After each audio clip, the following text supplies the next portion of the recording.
Welcome to the Prophecy Club. As I have mentioned, I'm going to have to go to a crusade July 29 through August the 6th. And so I've been told that I have to make some broadcasts in advance. So this is one of them that I am making in advance because I'm probably at the crusade while you're listening to this. But I'm going to talk about something really important. I'm going to talk about Revelation 13. Revelation 13 is one of the more difficult chapters in Revelation to understand, and unfortunately, it's also one of the foundational chapters. As I was just telling my wife the other day, I said, well, I've been telling everybody that I've memorized Revelation, but that was back in that was back in 2017. I said, I'm an old man, 66, and I said, it sure slips out of my brain real fast. So I've been going back in preparation for the crusade and refreshing my memory, because that's what an old man has to do, is refresh his memory. In other words, somebody comes up and I need to be able to quote part of Revelation, I need to be able to quote it. So I've been refreshing my memory, and I'm about to go through Revelation 13 for you today and explain it. Very, very important chapter. I stood upon the sand of the sea, and I saw a beast rise up out of the sea. Now, this is the world government rising up out of the nations, or rising up out of the people. Whereas here later on, we see another beast rise up out of the earth, and that is meaning religion. Rise up out of the sea, having 7 heads, that's 7 continents, and 10 horns, that's 7 continents divided into 10 global regions. And that fits with everything else in prophecy as well. Even go back over to Daniel chapter 7. And upon his horns, 10 crowns.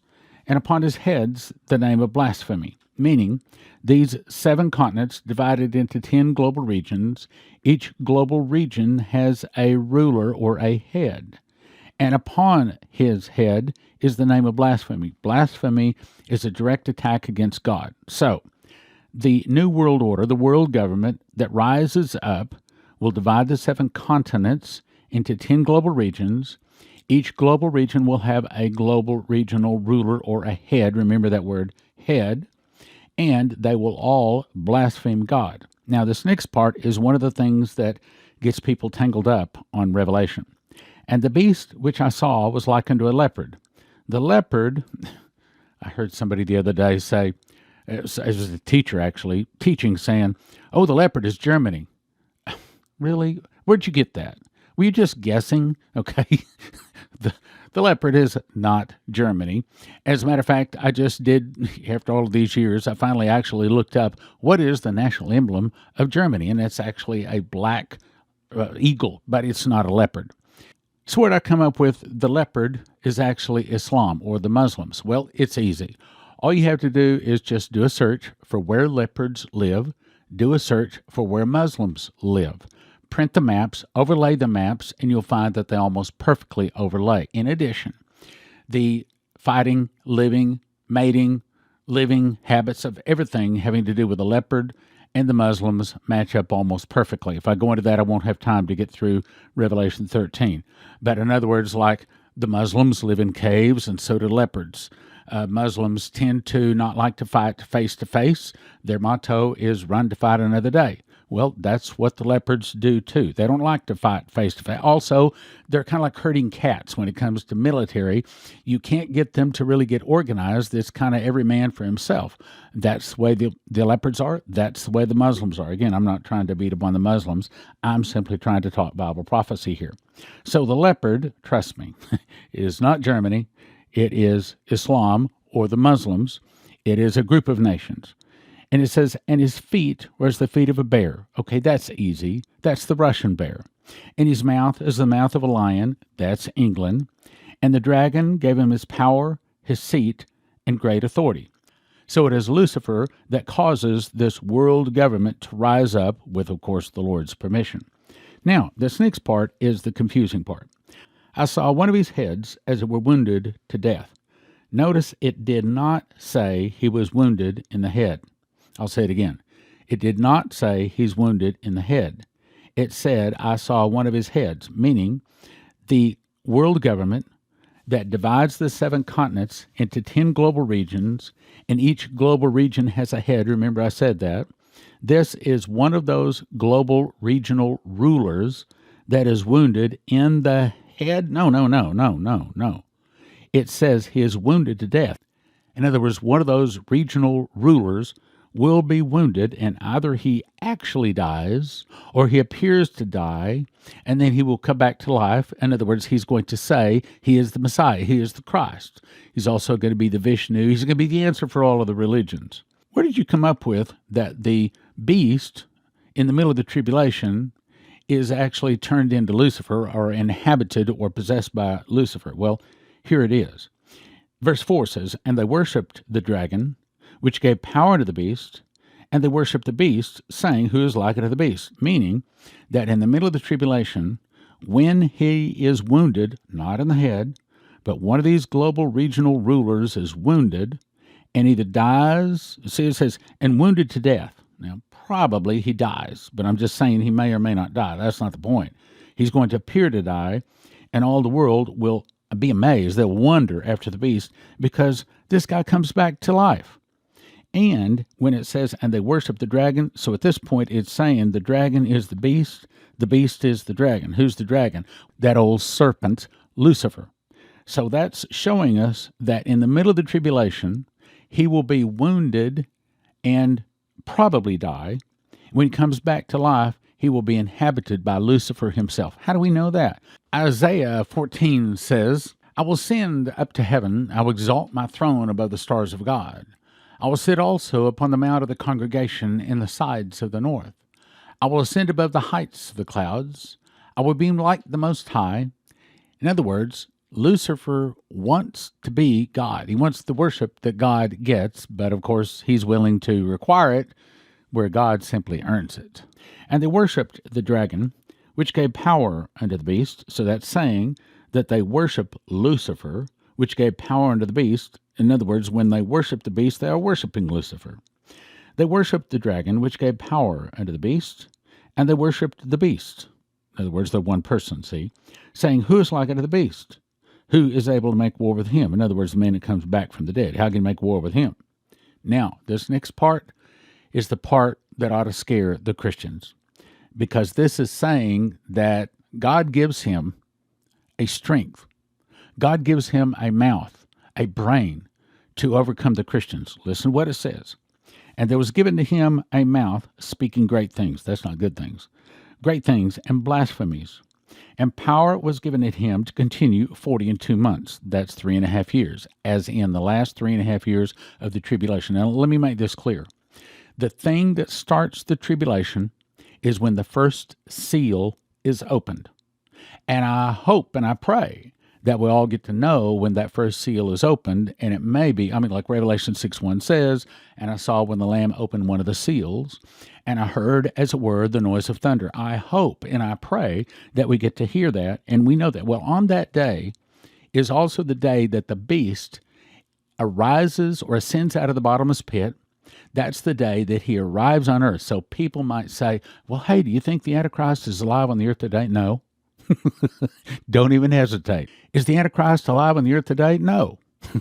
Right now, he is falling endlessly and helplessly in the bottomless pit. But one of these days, he will be released out of that bottomless pit, and that day will be the day that the first seal is opened. How do we know that? Because he is given 7 years, exactly 7 years, to rule the earth. But it takes him 3.5 years to rise to power, even as Daniel chapter 7 says that he will have to overcome 3 of those other rulers, and they will be lifted up by the roots. And then when we see that, when we see one of those 10 global regional rulers that go to war and overcome the other 3, we're going to know that one, that's the beast, that's the Antichrist. Now, let's go back. "And there was given him a mouth, speaking great things and blasphemies. And power was given him to continue 42 months. And he opened his mouth in blasphemy against God, to blaspheme his name, his tabernacle, and them that dwell in heaven." So this guy has a special mouth. He has eloquence. I believe the Bible, if you go back into Daniel chapter 7, I wrote about this in my book, Tribulation Secrets in Daniel. He is going to have a voice. Let me put it this way. I remember I went to a meeting back in my public speaking days when I was a public speaking instructor, And so the room is filled with probably 100 of these public speaking instructors that are full-time in doing this. And I remember the guy from Dallas. He was kind of a small man, probably 5'8" or something like that. I remember he stood up, but he had a voice that like shook the room. He wasn't talking loud. It's just that it was an amazing voice. I'll never forget the voice that guy had. And I thought, wow, what a voice. I'm not talking about a radio voice. I'm talking about a booming, deep, commanding voice, even though he was speaking normally. I believe that's the kind of voice that the beast is going to have. He's going to have a voice that just simply the sound of his voice is just going to shake you. But then what he says, it says that God gave him a mouth. And I believe that that means that God is going to supernaturally fill his mouth with amazing things. Why? Because that is the whole deception that God is sending. Remember, the Bible says, even him who's coming is after the working of Satan with all power. How much power? All power, and signs and lying wonders, with all deceivableness of unrighteousness in them that perish. In other words, the lies that he puts forth are so powerful, they're very difficult to resist. Because they received not the love of the truth, in other words, because they did not accept the simple, easy sacrifice of Christ on the cross, that they might be saved, for this cause God shall send them strong delusion, that they should believe a lie, that they all might be damned, who believed not the truth, but had pleasure in unrighteousness. Meaning, when God gives the beast this mouth, speaking great things, it is going to be so difficult not to believe. The only ones that are not going to believe it are those people whose names are written in the Lamb's Book of Life, slain from the foundation of the world. We'll read that in just a second. Most people alive on the earth, I'm going to say probably 98% of the people alive right now, when they see the beast, he is going to look so good. Daniel says his look is more stout than his fellows. And that word stout means greater. He is going to be the best looking, best sounding human to ever walk the face of the earth. What? Better than Jesus? Yeah, Bible says actually Jesus was a comely man. In other words, he wasn't beautiful. He was just a common looking person. But this guy, oh no. See, he's the man of the flesh. He's the guy that the flesh likes. See, our flesh likes things, but the Bible says that if we love the things of this world, that the love of the Father is not in us. So we should not love this world and the things of this world, but we should love the things of God. But this guy, oh, he's going to be man of the world, man of the flesh. Everybody's going to like, he's going to look so good. He's going to sound so good. I mean, literally, the sound of his voice and the things he says, he's going to have the answer to all answers. He's going to be able to tell you where the races came from. How, never mind, they're probably not true. And he's going to tell you how the world started and how the world ends. He's going to say all kinds of things. And I tell you what, if we don't already have Jesus in our heart, if we don't have our feet on the rock, then the winds come and the rains blow, and great will be the fall of our house. In other words, we have to know the Bible. We have to know our Lord, so that when this great, strong delusion comes, we're not going to believe a lie and be damned. Bible says that they all might be damned who believe not the truth, but had pleasure in unrighteousness. My mom said, oh yes, son, there's pleasures in the flesh, but we have to resist the flesh. Okay, so let's go on. Verse 6. And he opened his mouth in blasphemy against God, to blaspheme his name, his tabernacle, and them that dwell in heaven. Okay, his name we understand. His tabernacle, okay. But what is this about them that dwell in heaven? So the beast is going to say all kinds of bad things about everybody from Adam and Eve forward. He's going to say bad things about David, about Samuel, about Jesus, about Matthew, Mark, Luke, John, Paul, all of them. He's going to say bad things about that is what he is, and he is going to tear up the beliefs of a lot of Christians. If they are not founded on the Word, then when rains come, winds blow, their house will fall down. Now, listen to this next part. This is probably the part that scares me the most. And it was given to him to make war with the saints. Now, you think that's a bullet war or a word war? Because I think that's a word war. Probably bullet war too, but I think it's a word war. And it was given him to make war with the saints and to overcome them. And power was given him over all kindreds, tongues, and nations. All? Yeah, that's right. And listen what it says. And all that dwell upon the earth shall worship him, whose names are not written in the book of life of the Lamb, slain from the foundation of the world. You see, before Jesus said, let there be light, before eternity created time, before Jesus and the Father got together and said, let's make a bride, before that happened, the first thing the Father did was write out the book of life. And he gave it to the Son Jesus and said, these are the people I'm giving you. No one can put our name in that or take it out except us at this point. We can put it in, we can take it out. You see, brothers and sisters, let me also just say, this was laid on my heart to say yesterday. Everybody alive right now, almost every one of us are going to die before Jesus returns. I mean, Isaiah says few men will be left. And we're talking about, the Bible says that there will be fewer people on earth alive than the weight of all of the gold on the planet. Now, there's a lot of gold on the planet, but there's a lot of people. In other words, very few people will make it to the return of Jesus. So that means that we're all probably going to die. We're probably going to die in the next 5 or 10 years, most of us, and that's just a guess, but it's a good guess. So we have to ask ourselves where we want to spend eternity. And it's a simple, easy prayer to just make Jesus your God. Just say, Jesus, forgive me. Be my God. It's as simple as that. There's not a simpler prayer than that. Now, let's go on. And all that dwell upon the earth shall worship him, whose names are not written in the book of life of the Lamb slain from the foundation of the world. Now, this is the part I really don't like, but I didn't write the stuff. I'm just a delivery boy. If any man have an ear, let him hear. He that leadeth into captivity shall go into captivity. He that killeth with the sword must be killed with the sword. Here is the patience and the faith of the saints. Now, before I get into explaining that, let me explain the word patience.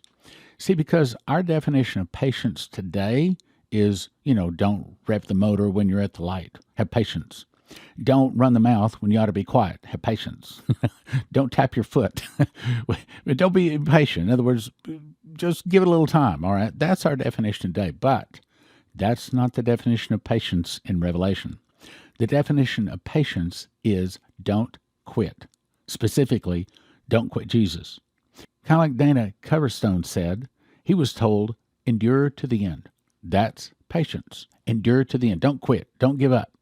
Don't do things like commit suicide. Don't do it. Now, let's go on.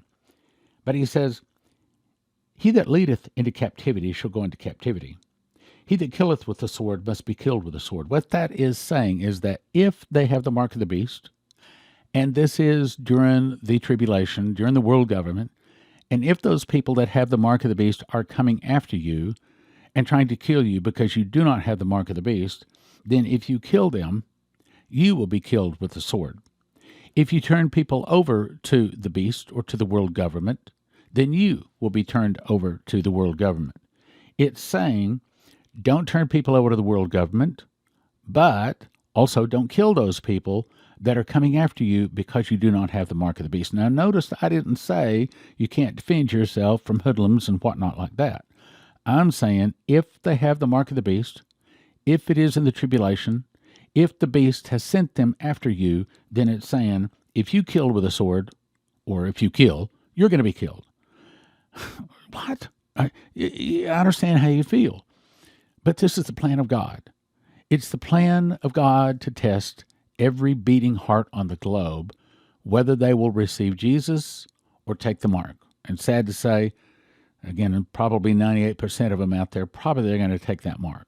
Most people will take that mark, which, by the way, is a very good reason why you ought to get them my book, Miss the Mark, because if they'll read that book, they will not take that mark of the beast. They probably will accept Jesus if they haven't. And by the way, I've heard stories of people that are not Christians that read that book. People that even serve other gods are reading that book, and it's turning them around. I beheld another beast coming up out of the earth. Okay, here is the false prophet. This is the false prophet that rises up out of the religion. The other one rose up out of the sea, which is people. We know from Revelation 17:7, I believe it is, that the sea represents peoples, nations, languages, and tongues. All right, let's go on. I beheld another beast coming up out of the earth, and he had two horns like a lamb, and he spake as the dragon. That, I believe, is the Pope. May not be the current Pope, but probably it is. There might be another Pope, I don't know. But it'll be a Pope. Now, I'm not trying to beat upon the Catholic Church. You have to understand, there's a lot of good Catholics out there that love the Lord Jesus. Their name's in the book of life, and they're going to be in heaven. And there's no question about it. And there's some that are not good, just about like any of the denominations out there. But when it says two horns like a lamb, see, what a lot of people don't know is there's actually two popes. There's what I call a black pope and a white pope. Has nothing to do with skin color. One is a public pope for public consumption. The other one is a secret pope that no one knows about. So there's two kinds of popes. Let's go on, verse 12. And he exercises all the power of the first beast before him, in other words, the Antichrist, and causeth the earth and them that dwell therein to worship the first beast, whose deadly wound was healed. So this is a pope that rises up and says, this guy here, he's the man God. He's the real Messiah. He's the real Christ. Everybody got to worship him. Verse 13. And he doeth great wonders, so that he maketh fire come down from heaven on the earth in the sight of men. So do not be deceived by lying signs and wonders. Do not be deceived by some great leader that stands up and is able to call fire to the sky. Maybe it's a laser. Or anyone else that's able to heal or do anything. Look, you have to understand, this guy is trying to take the place of Jesus. So he is going to do everything that Jesus did. He's probably going to see the blind see, the lame walk, the dead rise from the dead. He's going to do almost all, probably all, of the same miracles that Jesus did. He is going to see, Antichrist doesn't mean against Christ. It means in the place of Christ. He don't want to go against Christ. He wants to be Christ. He wants to get the worship that the Father gets. Bottom line. Now let's go on. And he deceiveth them that dwell in the earth by the means of those miracles, which he had power to do in the sight of the beast, saying to them that dwell in the earth that they should make an image to the beast, which had the wound by a sword and did live. Now, I don't know what that image of the beast is, but I got an idea. My guess is it's some kind of a clone, some kind of a half man, half fallen angel, probably half flesh, half computer, something that is linked into their quantum financial computers and has the answer for everything. Why do I say that? Is because all the world is commanded by this guy, and he causeth all. This is the image. And he causeth all, both small and great, rich and poor, free and bond, to receive a mark in the right hand or in their foreheads. And that no man might buy or sell, save he had the mark, or the name of the beast, or the number of his name. Notice there's three things.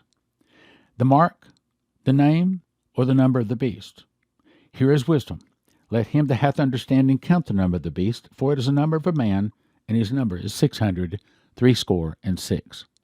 Now, you can go to prophecyclub.com, and if you go to the download section, you can actually download some images of what we know are the mark of the beast and also the number of his name. The number of his name is a nested 666, which looks kind of like a spiral. Go up there, you can download, or you can also get Miss the Mark, Don't Take the Mark of the Beast, my book, and it has the number of the beast right on the front of it, and that was confirmed to me through the years. I kept seeing it every place, and then Leslie, when she had a dream that told me that I needed to write a book on this, in the dream, that's what she saw. She saw that spiral that I've been telling her, I'm telling you, that's for years, every place. I've been seeing that spiral. I've been saying, I'm telling you, that's the mark of the beast right there, or the number of his name, not the mark. Because the mark looks like a yellow, like sun with a hand in the middle of it, with the yellow sun and the hand in the middle of it, about the size of a quarter between the thumb and the first finger in that little web area there. Again, you can go, get the book, Miss the Mark, and you can see what it looks like. Speaking of that, Miss the Mark is 1 for 20, but don't do that. Instead, we offer them in shrink-wrap sets of 10, 10 for 30, and 20 for 45 at prophecyclub.com. While you're there, you also want to get the new books, which we are now offering, because I understand they just arrived in our Topeka office today, and that is Secrets in Daniel, And that is Tribulation Secrets in Daniel, and that's essentially what it's telling you. It's telling you the things in Daniel that you need to know, in that you are, know it or not or like it or not, about to become a tribulation saint, because I believe we're about to go into the tribulation. Don't know exactly when, but it's very, very close. And that's also available 1 for $20, shrink wrap sets of 10, 10 for $30, and 20 for $45. And also you want to get the new book, How Pre-Trib Won. This is the story of how pre-trib beat post-trib, how the lie beat the truth, and the people would have it so. The first 3 chapters explain to you things that are going on in the church that tells you why the pastors can't preach the truth. They are not free to preach as they want to, and it explains to you why they will never accept anything but pre-trib. It explains that, and that's why it's called How Pre-Trib Won. But then I also go in and explain to you the truth about the rapture, and I use the secret door to explain that, and I believe this book is going to be the definitive book on the rapture that will finally give people that are really seeking the truth the peace about how the rapture happens and when it happens. You also want to go get Secret Door. As I've said, I memorized the book of Revelation. God showed me 30 revelations, 2 visions, and an audible voice. He showed me a secret door that links the feasts to the prophecies of Revelation, and for the first time, we can understand the correct chronological order of the prophecies in Revelation, which is why the whole pre-trib misunderstanding even exists. If the secret door had been out 100 years ago, there would be no pre-trib, mid-trib, or pre-wrath rapture. Everyone would understand it. But if you want to understand the secret door, you want to get the secret door to understand Bible prophecy. All of those available at prophecyclub.com. And by the way, we have a great new gift offer we just posted on the website today, prophecyclub.com. My new book, How Pre-Trib Won, is divided into 4 quadrants. First of all, it answers the question, how pre-trib won. The next quadrant sets the foundations that you'll need to understand the truth about the rapture. The third segment is explaining the post-trib rapture, and the fourth section is 25 pre-trib questions answered. I believe it's going to be the definitive book that is going to finally answer the question about the rapture. Is it pre, mid, or post? It's called How Pre-Trib Won, How the Lie Beat the Truth, and the People Would Have It So. 1 for $20, 10 for $30, 20 for $40 at prophecyclub.com. It's a quick read that will finally answer your questions about the rapture. How Pre-Trib Won, 1 for $20, 10 for $30, 20 for $40 at prophecyclub.com. Most people agree that the book of Daniel is the most difficult book in the Bible to understand. Tribulation Secrets in Daniel explains the parts of Daniel that us tribulation saints are going to need to know. It exposes the plans of the Antichrist, how to spot the Antichrist, his physical appearance, the sound of his voice, how he rises to power and takes over the world. 1 for $20, but don't do that. We offer them in shrink wrap sets of 10. 10 for $30, 20 for $40 at prophecyclub.com. Tribulation Secrets in Daniel, 1 for $20, 10 for $30, 20 for $40 at prophecyclub.com. As you know, I make many broadcasts referring to a list of dreams, visions, audible voices I believe are from God, given to Dimitri Duduman, Michael Boldea, Leslie Johnson, Henry Gruver, Shane Warren, Terry Bennett, Maurice Sklar, Augusto Perez, Doug Metzger, Bree Keaton, and more. Now you can have your very own copy. It's called God's Warnings to America. 1 for $20, 5 for $30, 10 for $55 at prophecyclub.com. God's Warnings to America at prophecyclub.com. I also just learned that Heaven's Harvest has more food in stock. That's right, freeze-dried, the coveted freeze-dried food in stock at heavensharvest.com. And if you put the promo code in STAN, it helps your Prophecy Club, and it also gets you a packet of heirloom seeds free. heavensharvest.com. Promo code STAN, S-T-A-N. heavensharvest.com, STAN.